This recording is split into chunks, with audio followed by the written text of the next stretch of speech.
ఎప్పుడైతే writ petition హైకోర్టుకు వస్తుందనే ముందే కేసు క్లోజ్ చేయాలనే ఒక భయంకరమైన ఆలోచనతోటి ఈ ఆంధ్రప్రదేశ్ సర్కార్ వారు అంత అత్యుత్సాహంతో వాళ్ళు ఈ ఐజీ గారితో ప్రకటన చేయించారు.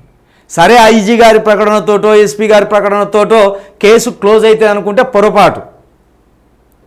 నిజాలను దవ్వాలనే చిత్తశుద్ధి తెలంగాణ ప్రభుత్వానికి ఉన్నా, వాస్తవాలను చెప్పాలనే చిత్తశుద్ధి ఆంధ్రప్రదేశ్ ప్రభుత్వానికి ఉన్నా, ఒకవేళ ఈ కేసుని సెంట్రల్కి తరలించి నిజంగా ఇక్కడ ఉన్న క్రైస్తవులకు కావచ్చు, లేదా 2 రాష్ట్రాల్లో ఉన్న తెలుగు ప్రజలకు కావచ్చు నిజ నిర్ధారణ చేసి నిజంగా ఇక్కడ మతాల మధ్య చిచ్చు లేదు, ప్రజలు హాయిగా కలిసి ఉన్నారు అనే ఒక భావనను కలిగించాలన్నా ఖచ్చితంగా నిజాలను ఎంకలాడవచ్చు.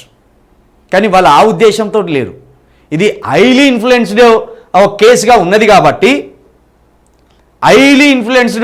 ఉన్నది కాబట్టి దీంట్లో నిజాలు బయటికి వస్తే ఇది ఏమవుతుందో, ఏ వర్గం ఎఫెక్ట్ అవుతుందో అనే ఉద్దేశంతో ఈ కేసుని మొత్తం తొక్కిపెట్టి ఈ ఫైల్ మొత్తం క్లోజ్ చేయాలనే ఆలోచనలో ఉన్నారు.